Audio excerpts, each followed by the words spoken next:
Thank you very much, Mr. Chairman, and thank you to all of our witnesses.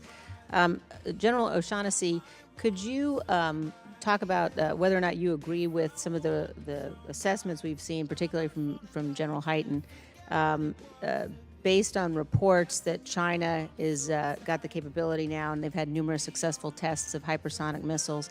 General Hyten has talked about our inability currently to have any defense that would deny an adversary the capability of employing such weapons against our country. Would you agree with that assessment? Ma'am, I do agree with General Hyten's assessment. And given that, would you agree that our strategic triad is currently the only form of defense that we have of deterrence against hypersonic threats from our adversaries? Obviously, the triad is incredibly important in respect to a threat that is advancing, making it very challenging to defense against. The triad gives us the ability of that assured use.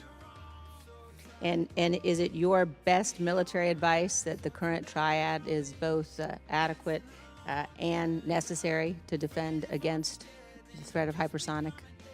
Yes, ma'am. I'm a strong advocate for the triad and keeping the triad as we see it today. Thank you very much. Let me ask General Greaves if you could talk a little bit about specifically why the space-based sensors are so important in terms of missile defense against hypersonics in particular. Yes, ma'am. I'll start by saying that the nature of a ballistic threat is that if I'm sitting here and I throw a baseball in your direction, it goes in a straight line. And it goes in a parabolic shape unless I throw a fastball directly at you. The hypersonic threat operates at much lower altitude. It starts off at a higher altitude and uses that energy it gains to bleed it off to accomplish maneuver, as well as fly at or right above the atmosphere. So unlike a ballistic threat where you can accept some gaps in your sensing capability because you know if it starts here and it's aimed in your direction, it will end up in your direction, the ability to maneuver, which is dependent again on the boost vehicle that the hypersonic threat is using and the energy that it's given, allows it to maneuver out of that space. And custody is absolutely critical because we need to ensure we know where it's going, what it's doing, and the type of mitigating defensive capability we need to deploy against it, whether it be kinetic, or in the future, potentially directed energy or some other capability. So that is the major difference, and that's what causes the concern. The ability to sense the hypersonic threat because it's flying lower at or above the atmosphere, sometimes in the atmosphere, depending on where it's going, proposes specific challenges to overhead sensors, and I've got, we can talk more about that in the classified session, but we need an architecture which will maintain custody from birth to death of that very dynamic and challenging target, and that in essence is what it is. Thank you, and let me add my concern to the concern you've heard from, I think, just about everybody on the subcommittee on both sides, that this was zeroed out in the budget, and our commitment to making sure that we do everything we can to provide the resources necessary in that regard. This is also for General Greaves. The 2019 Missile Defense Review talked about the need to consider all operational options, including offensive strikes, as part of our strategy for ballistic missile defense.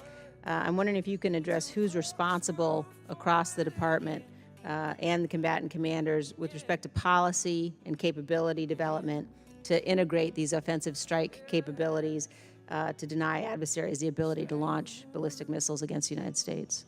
Yes, ma'am. I'll begin with the policy end of it, and that's in Dr. Anderson's office, led by Secretary Rood. And the remaining portions of that task is an integrated approach across the department, beginning with the intelligence community supplying the requirements, with the combatant commander in the case of missile defense, the strategic command after coordinating across all the combatant commanders, and to include General O'Shaughnessy.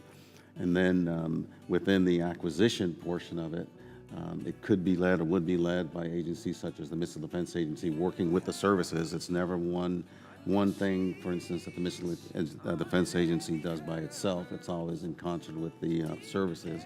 And supporting all of that is a rigorous and robust process that ensures interaction between, in my case, the Missile Defense Agency and each of the services, as well as each of the COCOMs led by Vice Admiral Creedy and his team up at STRATCOM. So it's an integrated approach, and I think that that is a very beneficial approach because it ensures that we receive various perspectives on what may or may not be the best approach, and then a decision maker, if it's an acquisition and if it's my lane with my milestone decision authority, it's me.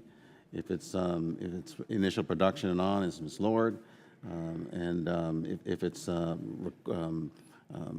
research and engineering, it's Dr. Griffin. So we all know who the responsible entity is within the department. Thank you. I'll have some additional questions in the closed hearing, but I yield back. Thank you, Mr. Chairman. Gentlelady's